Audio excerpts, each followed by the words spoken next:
And okay, we're live. We're live. We're live. We start everyone by saying we're live. We're live. Today is January 11th, 2013. This is the beginning of our asset-based resource development planning. We started this past Monday, the 7th, and had technical difficulties. And so we're going to be, we know that we haven't had a chance to invite anybody because we just said, let's re-record a little bit of what we did on Monday to bring people up to speed, because there were some people that were watching and then everything sort of got garbled. So we're going to start right now and go a little bit ways so that we can, we have to start doing our planning internally, and in that way you and I keep moving forward in this process. And this is our sort of practice in doing this open. As well, and with the technology of how we make it all work, because the last time we tried to do this, it didn't work. So that's the practice part. Is getting it right. Yeah. Well, I think the practice part is to stop saying we're in beta and to really realize that we are absolutely not only that we're in alpha, but that so is Google. Yes, we're all in alpha. We're all. That's okay. We are. I'm Hilda Gottlieb.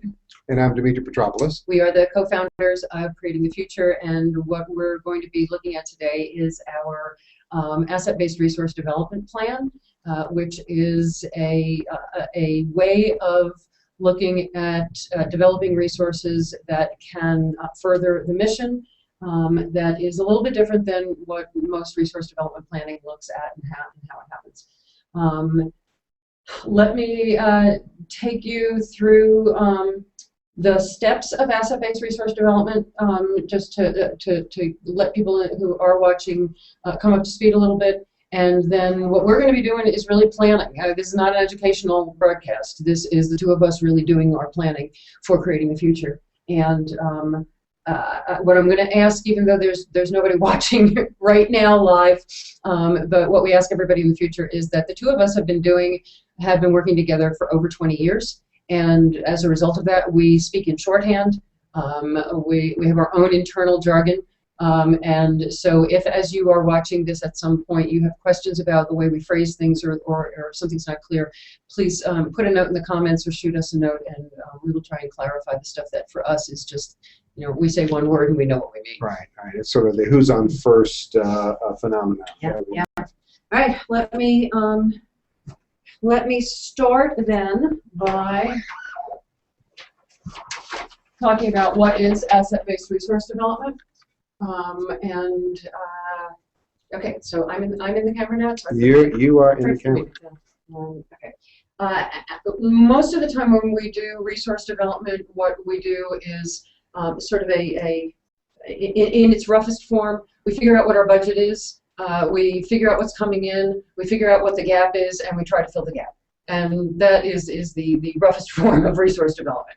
What we look at instead, first of all, that is fund development, that's money development. And what we're really looking at is how do we ensure we have the resources to further the mission.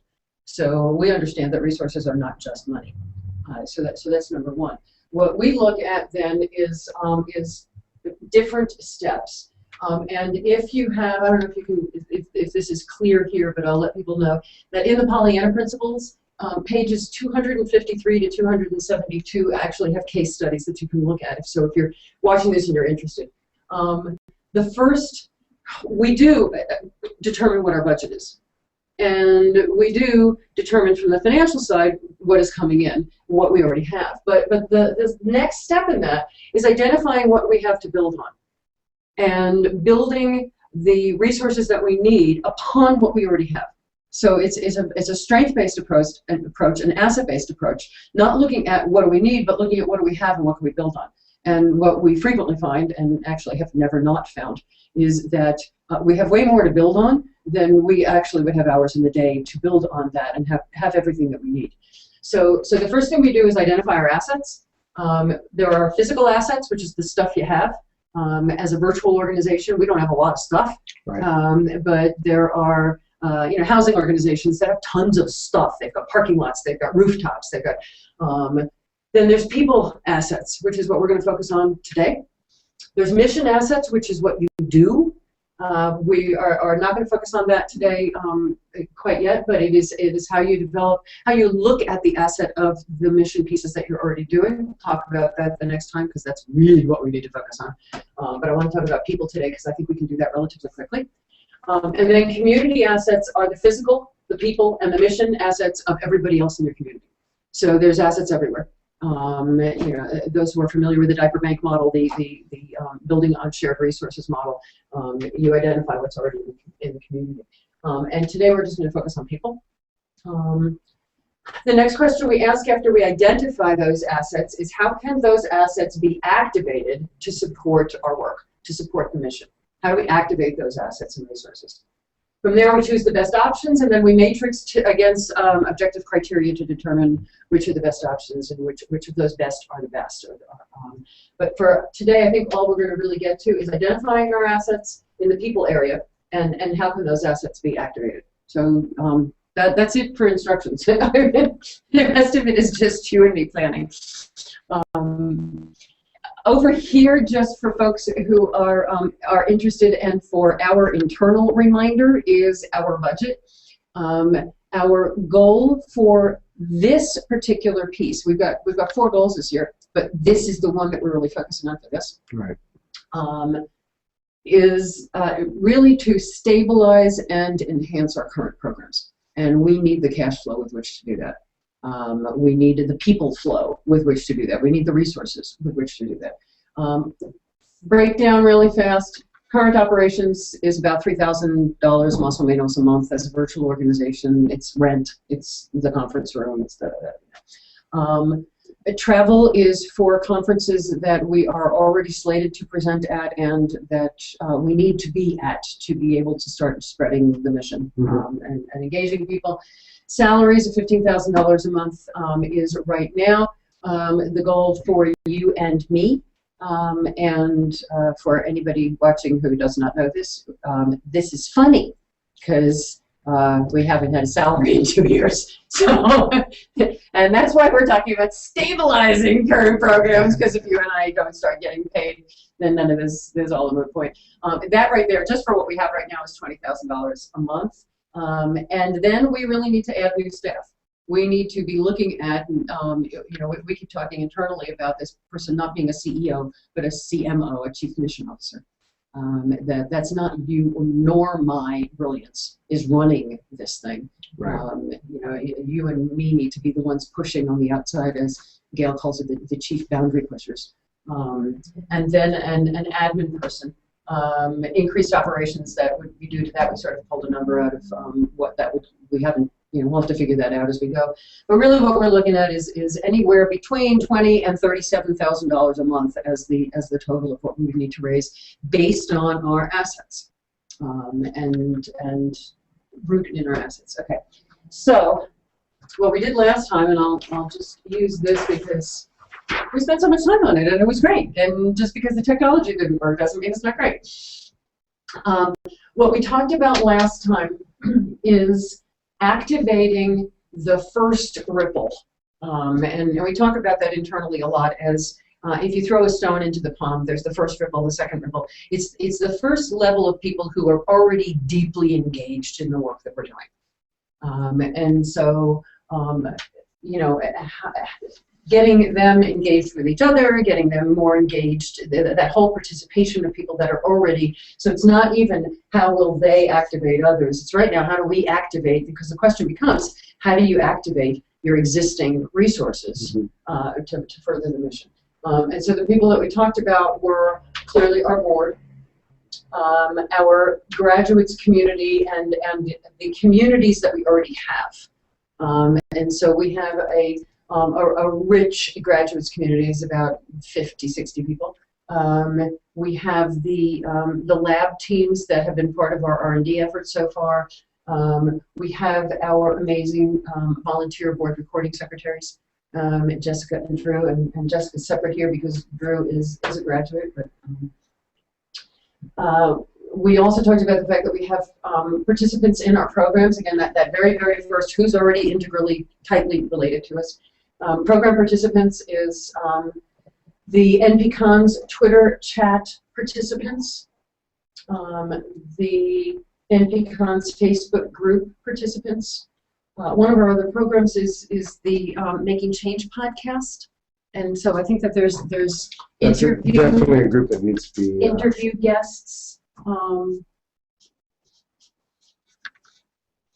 We have done a really crappy job of continuing to keep them engaged. Some we've kept engaged, but for the most part, we've done not a great job of continuing to engage them. We just have to have live broadcasts the day after their podcast goes live, so that they will want to participate, as we had today.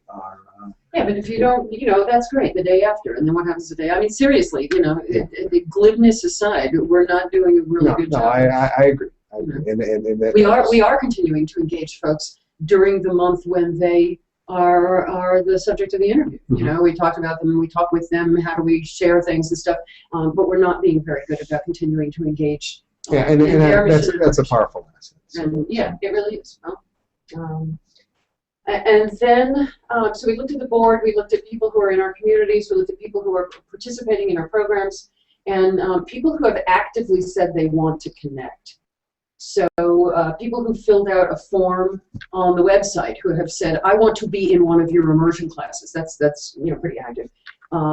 Individuals who connect saying that they want to be engaged. So in whatever way. So for instance, we just did 2 sessions in the past 2 days with Dave Svett and with Zach Breaker, both of whom have said all along, I really want to be engaged in the work that you're doing.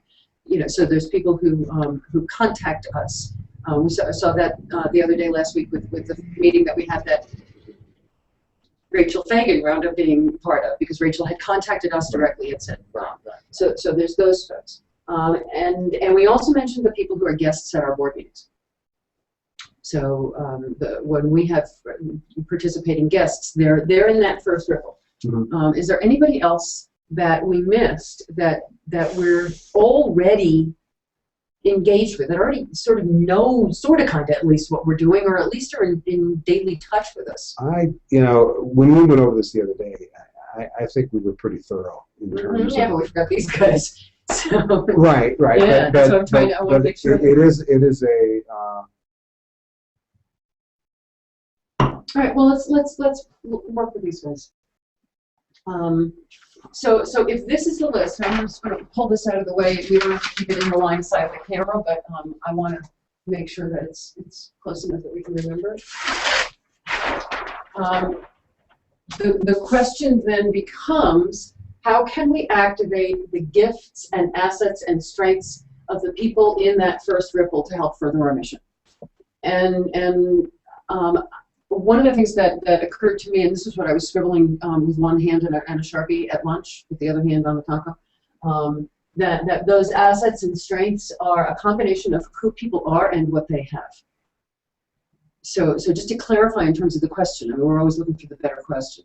How can we activate who people are and what they have in the people in our first ripple to help further the mission? And the mission is a 4-pronged mission of research and development, demonstration, education, and convening.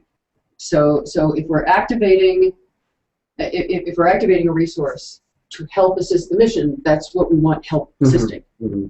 And this is what the gifts that people have, is who they are and what they have. So the very, very top of mind thought is that I don't know where my red marker is. I don't have my red marker. That's all right. We're going to live without the red marker, Hildy. It's right here on the Hoochie Witcher. Okay. Thank you.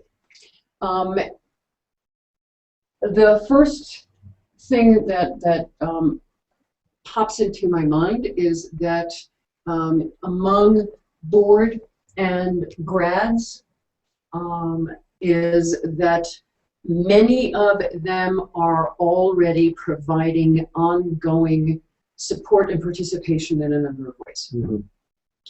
So there are many of our board and grad members are doing a monthly financial support some in large dollars, some in small dollars, that are making right now a huge difference. Of a nut that is $3,000 a month just in operating. Right now, about $1,800 a month is coming in monthly support in big and little donations. And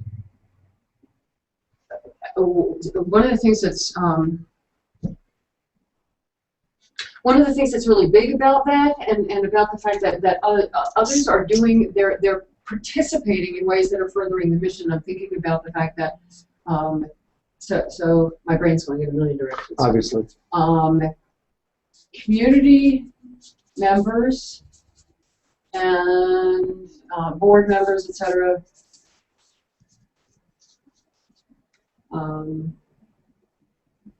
Sort of, they're giving their gifts in ways that feel natural to them.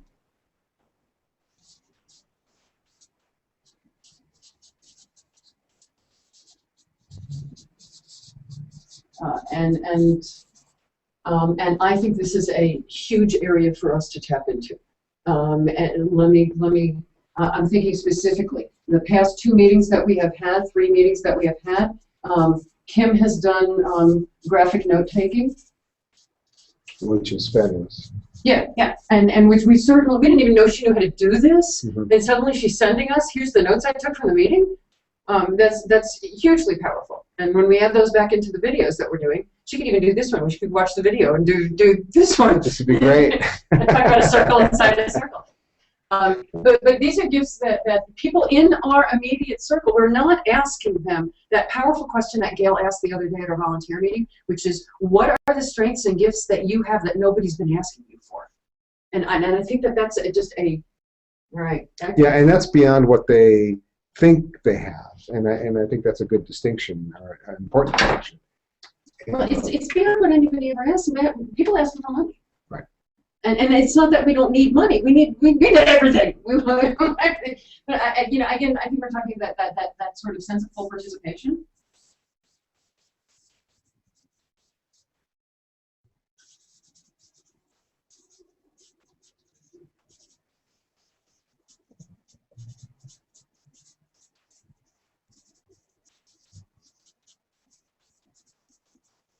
What gifts have we not been asked to share? Because in support of the mission, those are huge. Right. Those are absolutely powerfully huge. The thing that's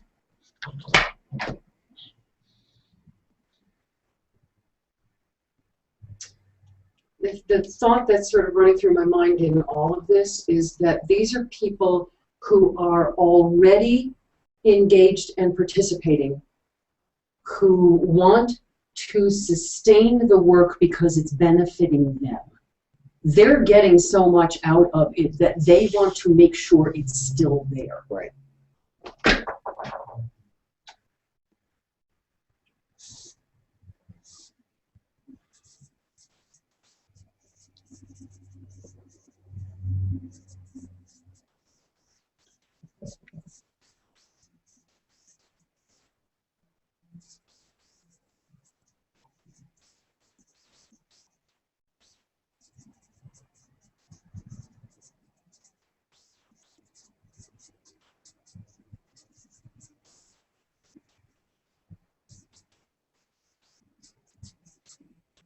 Yeah.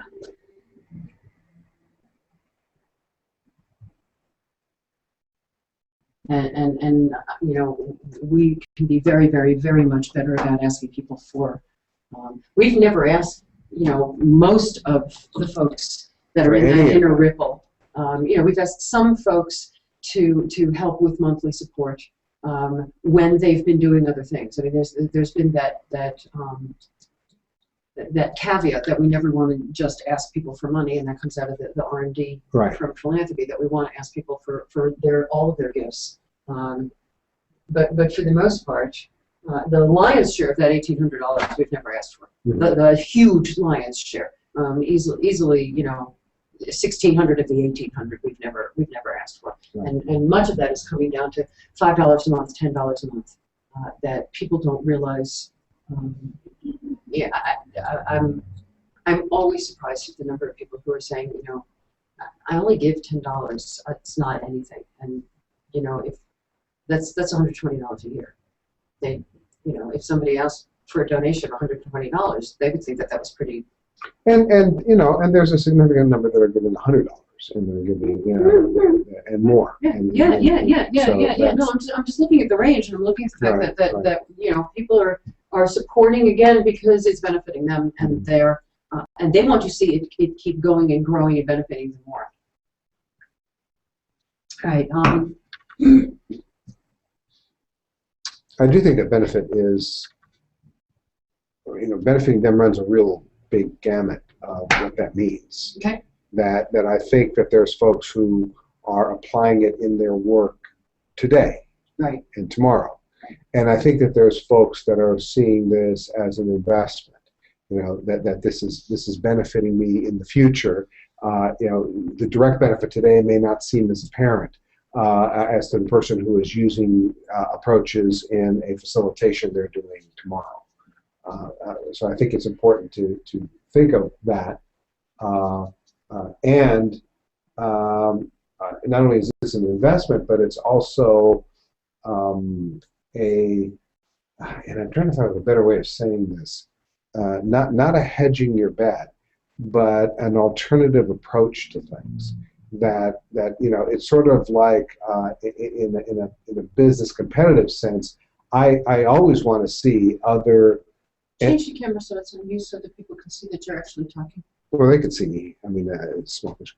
If I was to put a business, a for-profit cloak on top of it, is I always want there to be a competitor. I mean, I want there to be other ideas in the pool of things that are going on to keep refreshing what's happening, to keep it from stagnating. So Well, I think that's part of the investment. yes, and well, I was just fleshing that out. That's what I was saying. Okay. You know, I was fleshing out what I meant by that is that it's not only investment for the future, but part of what that means is there's new ideas and new approaches and new things that are. Well, I think that there's that and I'm seeing the investment in the future part as a different. The future of the world is really Yes. No, I agree with that, but I'm looking. Like I said, there's a whole gamut of reasons why people would be looking at this from an investment standpoint. So they're the people who are already being deeply affected. Right. Well, right. I think that the biggest reason that it comes from a combination of those two, which is that when we talk about the fact that it's benefiting them directly, the benefit is direct to them in that they feel hope, they feel possibility.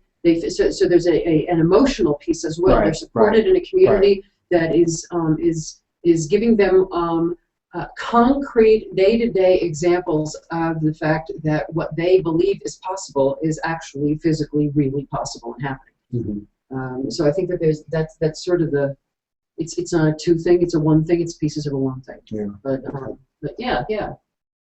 Okay.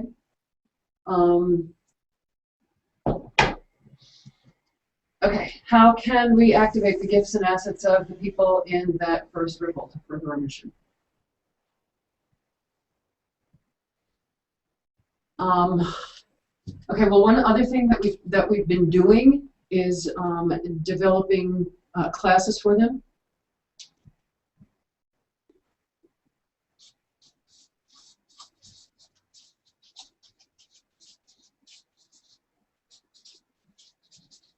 So there's, we've been doing webinars for our grads, very specifically for our grads.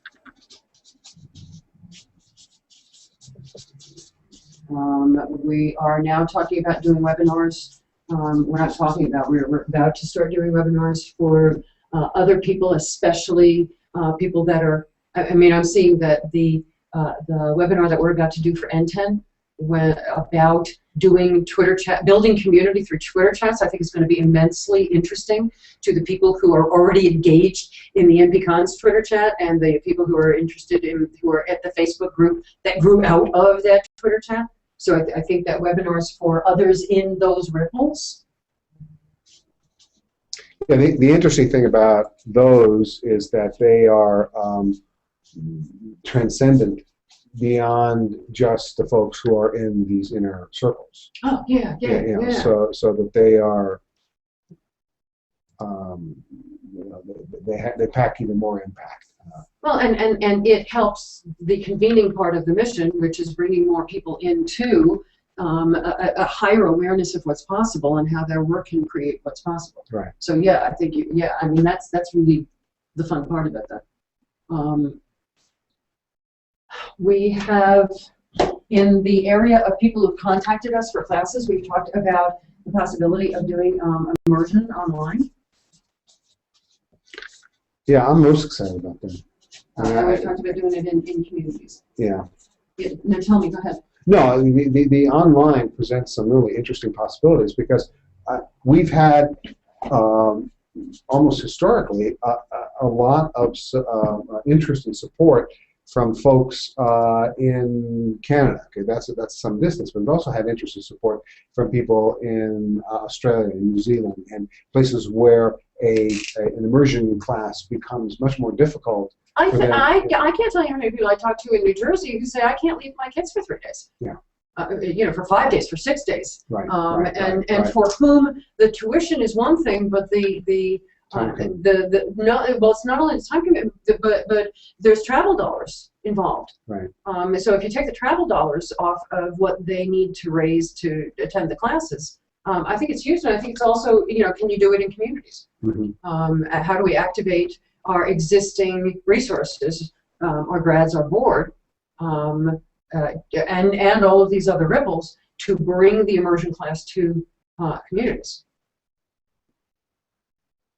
Yeah. Because that's where you want it. I mean, that's really where you want it. That, you know, if you No, want to learn how to change the world, you have to come to Tucson, Arizona, because that's where I am. No. And ideally, even over the online class. I mean, ideally, you want it so that the maximum impact of immersion happens in proximity to each other, and especially in a community where you're trying to develop a cohort. Yeah.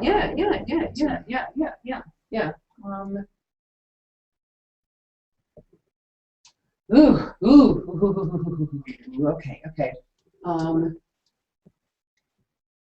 Especially with our grads and board, building cohorts in community.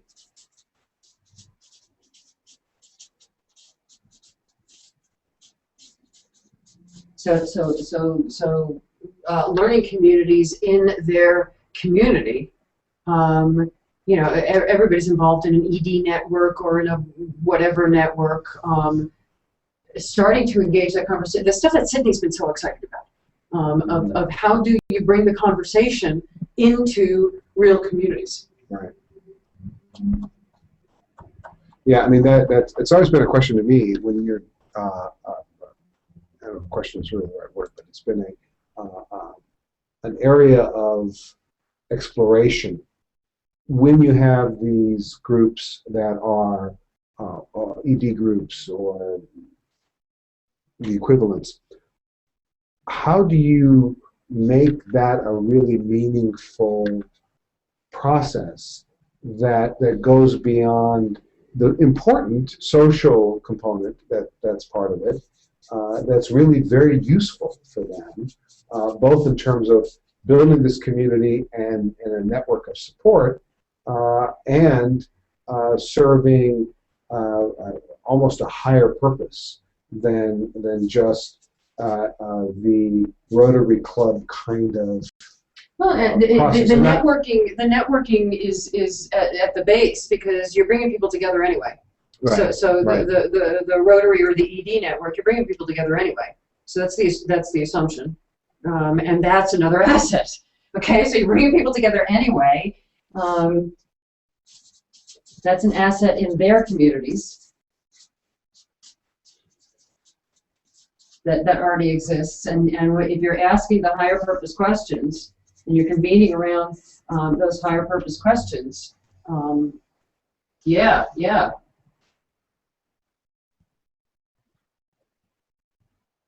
Okay.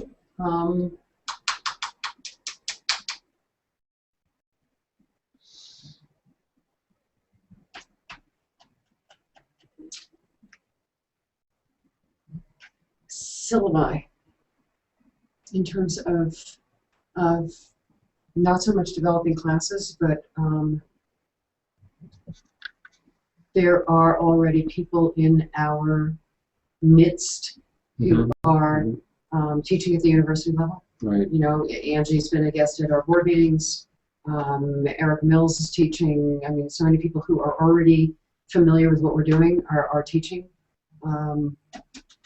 There's something there. There's something fabulously subversive there in terms of the kinds of syllabi that we created at Duquesne that model what you're teaching in the way you teach it, engaging the class, engaging the participants in the. Okay, so.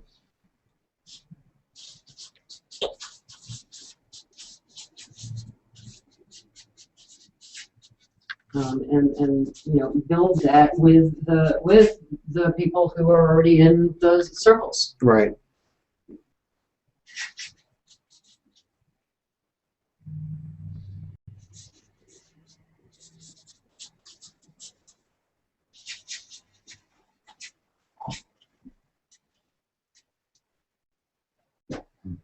Okay.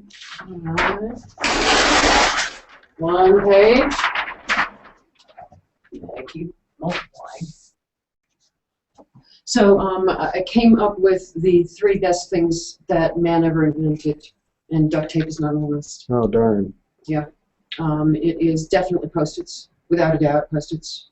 It is WD-40, and it's a hot glue gun. And if you have those 3 things. I don't know. I mean, if you really want the spaceship to hold together, you are going to need duct tape. You have a hot glue gun. Now, I'm not saying that And you have Post-its. It'll stick when you want, and it won't stick when you don't want.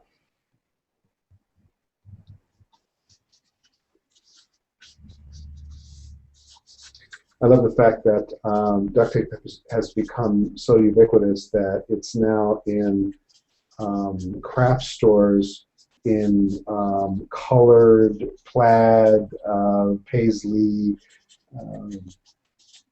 So the wallet that my son Derek made out of duct tape would be much more fashionable now than it was when he made it in the first place, which was purely out of duct tape. I'm really glad you told me it was your son, because if you said Derek, I never would have known who you were talking about. Well, I have to keep in mind that this is internal and a little bit external. Derek, my son. Diane, my wife. Yeah. Oh, that's Tom, my builder. Tom, my builder. Yeah, see? Yeah. Educate, demonstrate, lead. No people have, no people are.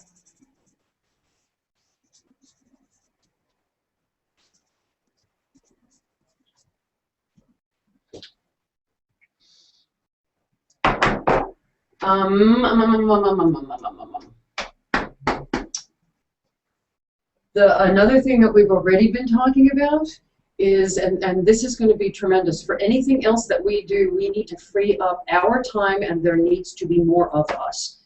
This can't be the Hilda and Dimitri show. And the faculty level. Developing faculty of people who can teach all of these things in here. So I think that you know, we've obviously got our grads there, and just, you know, the whole this multiplies. This is where the starfish comes in.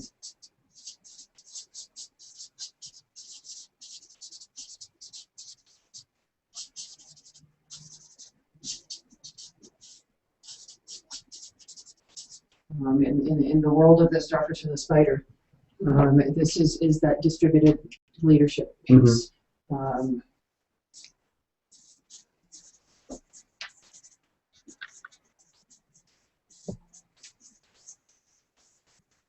You can go get another blue marker, because I think this one's about to die. You know, all of the questions that Gail is already jumping in to sort of lead the charge on developing this faculty level. You know, what are the qualifications going to be at the various levels? So qualifying to teach webinars is going to be very different than qualifying to teach the immersion class, but somebody's got to teach the immersion class other than me.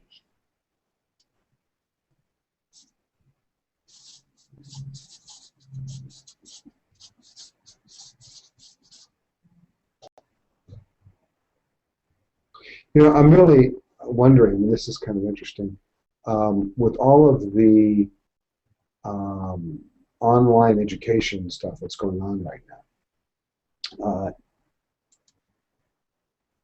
with, you know, the Khan Academy, and there's iTunes University, and there's a variety of them, that part of what the faculty level could do is maybe create curriculum that can begin, and I realize it itself is not first ripple, but it is using the first ripple to activate the second ripple. To have more and more. I mean, you know, we're doing this right now where we're live and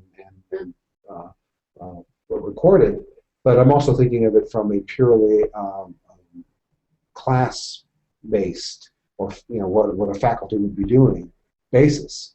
So you create a body of work that is published under, they can publish it wherever they want to, but it's also published under, well, and that's what we've been starting to do with having them, okay, so we have grads who can do videos, they can blog, that are, you know, sort of sharing their wisdom and growing the wisdom.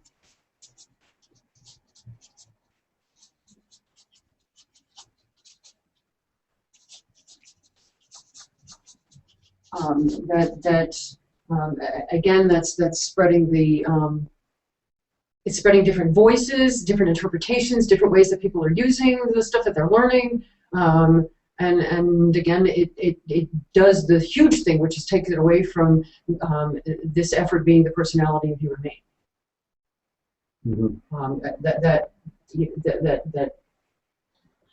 I've so lost my words today. Diluting of the thought that it is just you and me, and maybe it's not dilute, but it's spreading. It's oil in the water. It's spreading. I don't know. Yeah, I mean, maybe that's a really crappy analogy, but yeah, it's sort of dismissing the cult of personality in this. That's not what this is. That this is based on values and concepts and ideas, and not on force of personality. Oh, I just thought of something that's making me crazy. And I don't know how I feel about it, but one of the people inside that ripple is me. And so if we're talking about how do we get past the cult of personality, and yet if I am one of the biggest assets that this thing has, I mean, that's the reality of it, and it would not be where it is were it not for those qualities. I keep channeling Bonnie Koenig, in our first session when we were developing this back in the immersion class, and Bonnie looked at me and said, every movement needs a charismatic leader, and whether you like it or not, you have all the traits that, I mean, this is so not what I want to be, but I think at some point we need to acknowledge that in terms of the ability, this thing has been built around the assets that I bring to it, but in terms of the ability to generate revenue, resource, in terms of speaking gigs, in terms of I don't know what else.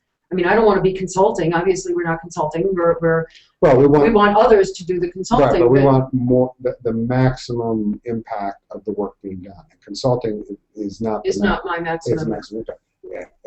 And that brings another area brings up another area that I was thinking about was other venues for dispersing of the values, the thinking, the framework. So you mentioned keynotes.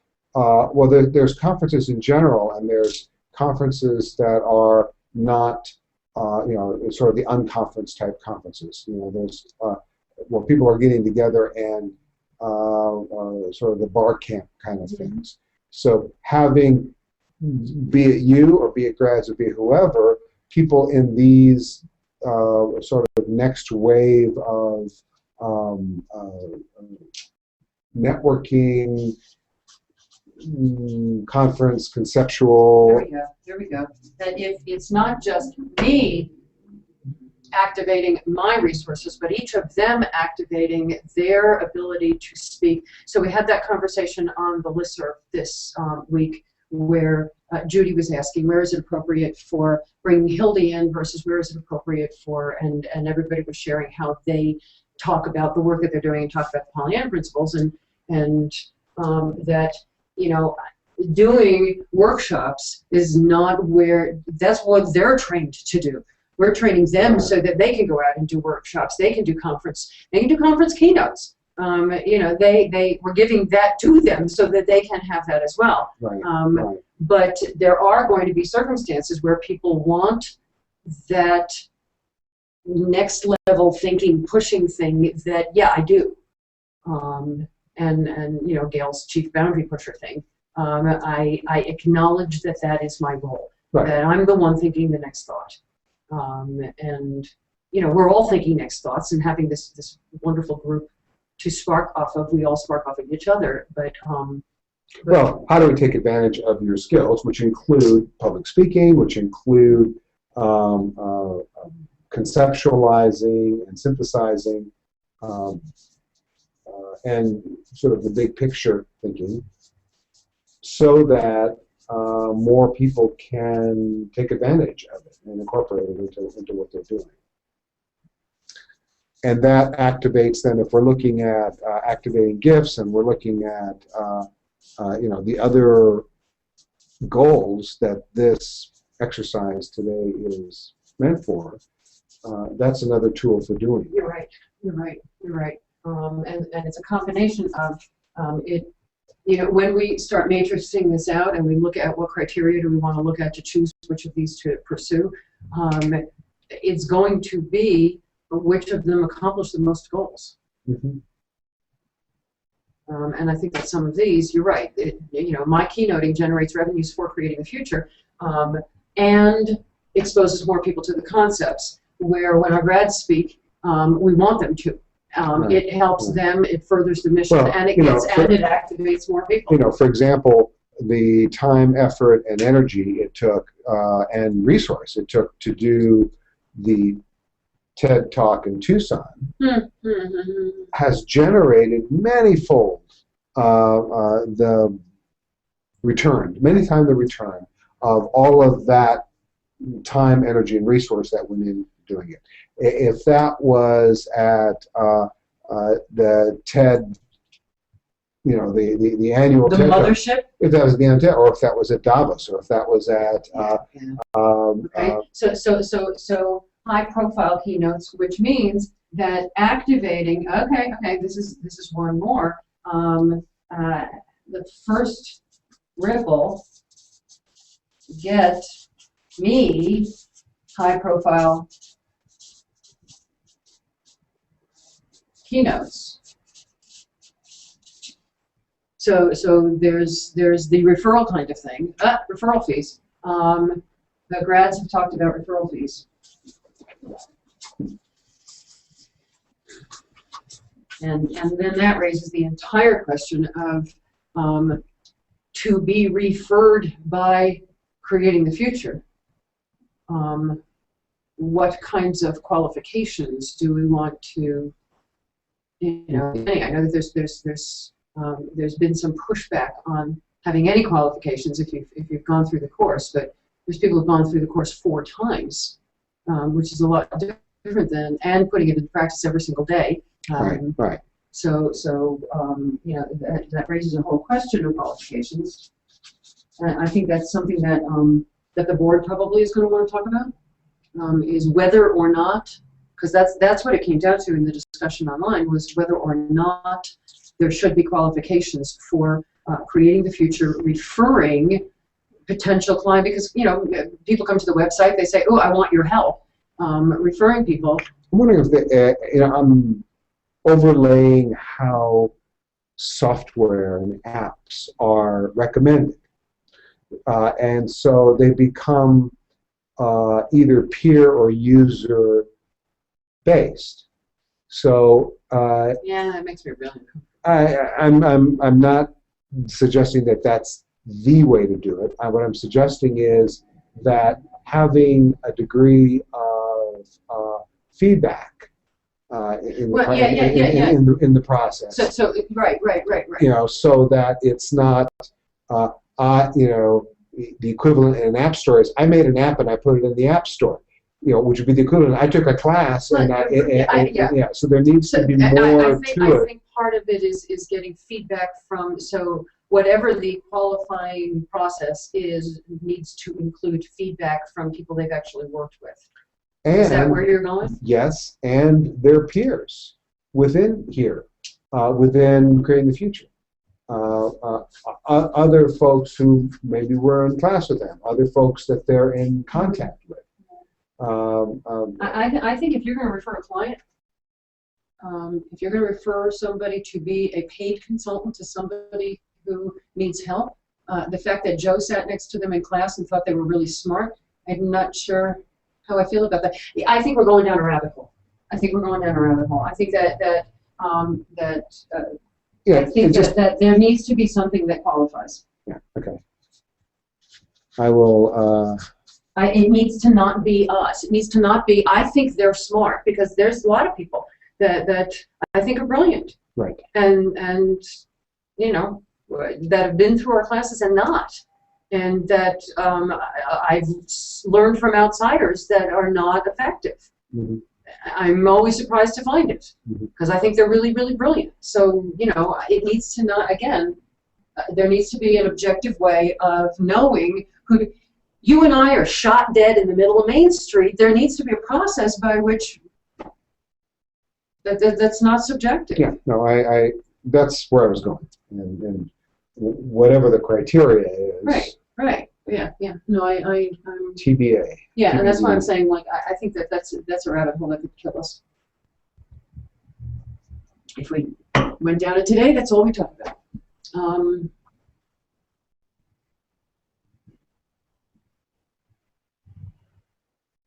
Other ideas of how to activate existing folks who are in. I think one of the, well, and it comes back to that thing that we mentioned before. I think we need to be more proactive about asking people what gifts have they not been asked to share and that they would like to share. Yeah. I'm really, that is such a powerful question, and I think that the work that we started on last week, which seems like it was about a month ago, but last week when we met with Rachel and Gail and Kathy and Lisa, talking about volunteering and participation, I think that that's integral to this. Mm-hmm. Is having a spirit of participation that values the whole of what a person is, rather than saying, you know, I love Lisa's example of in all successful volunteer encounters, no volunteer ever says, I was happy because I felt used and utilized. And so the whole how do we use and utilize volunteers, it's totally used. It's such a great example, and so I think that what gifts do you want to share? You who are excited about the work that we're doing, what gifts do you wish any organization that you're excited about would ask you to give? Mm-hmm. I'm thinking about a group that I love passionately, that I would do anything for, that and they know that, and I am in really, really close contact with them, and what they asked me to do was to sit on an advisory board. And while I'm happy to do that, that's not my highest potential. That's not the gift. Right. I would love them to ask me to give. Right. And while I'm happy to give that, I'm happy to, you know, every couple of months answer a question when they have it. That's not my highest potential gift for them. And you know, I want to not be making that mistake. I'm just trying to think of how one goes about finding those gifts, determining what they are, encouraging to ask. I think the whole thing of Kim, I mean, Kim's such a great example. Right, but we didn't even know. That's what I'm saying. We didn't ask, and imagine if we asked. Okay, I mean, I don't know that would have been there. You know, I don't know. I don't know how to ask. I guess is what I'm looking at. How do we go about it? I would bet you that if we just asked the question, it would spark a conversation that would lead us to what that question might or might not be, or those circumstances. Okay. But I think when you have an example like Kim to use as an example, you know, here is we asked that question in our grads listserv. We asked that question in the Facebook group, just in those two places where people are constantly engaging and asking questions. I bet you we will get a really interesting. We'll have absolutely no idea what gives people. Okay, another one. We asked several months ago members of the Facebook group if any of them were interested in moderating. And the gifts that they are showing in that are way beyond just I want to be the control freak that moderates this group. Right. They're being brilliant. I mean, Mark and Bob right now are sharing their brilliance in ways that I'm going to guess they don't even know they're being brilliant. And I'm also thinking about Drew and Jessica, the same thing. We put a call out to the world that said we're looking for board reporting secretaries who are passionate and want to learn. Right. So I think in the asking, it's just I think if we ask for what gifts they have that they want to share, it might also be the sub question might also be what would you want to know more about before you could answer that question.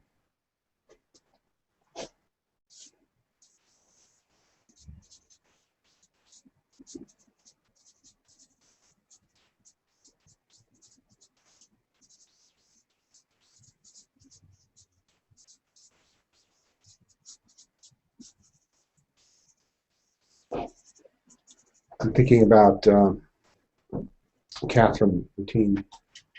You know, we shared great gifts with her, and she never would have even had a clue. I mean, we were so totally off her radar. I mean, completely off her radar in terms of the end result of what she ended up with. And I'm wondering. Put the camera on. I'm sorry? I'm wondering what folks are out there who may not even be in the first or second ripple here, because to her we wouldn't have been. We would have been like in the third ripple, if that. You know, so it makes me wonder. Well, and I wonder if they another group is not in the people who have actively wanted to connect, is people at Facebook in both groups that I'm active in and in at our pages, people who actively connect with us there. Right. I think that's another a group of people where if you go out and you ask that question, it's people who are already paying attention, people who are already, you know, actually reading what's in their stream because you said it.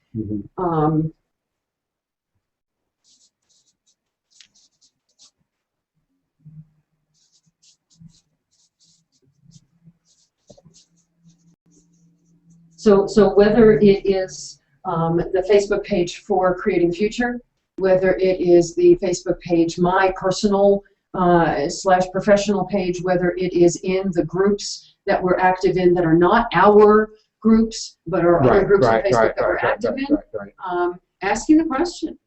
Yeah. And whatever groups they're involved in. I mean, you know, let's take it easy. Well, you see, and that's where it's, let's just stay within that first ripple. Okay. Because look what we just generated. with that first ripple. You and I Yeah. don't have time in a year to do what we just generated in that first ripple.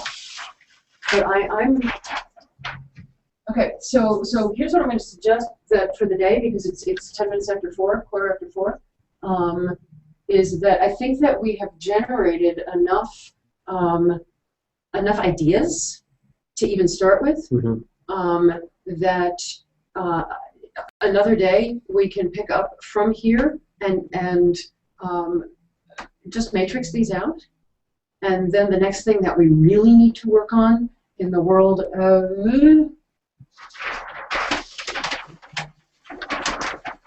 our assets is our mission assets. We have so much to work with. Yeah. That, especially the immersion course, if we were to just take the immersion course and flowchart it out. Okay.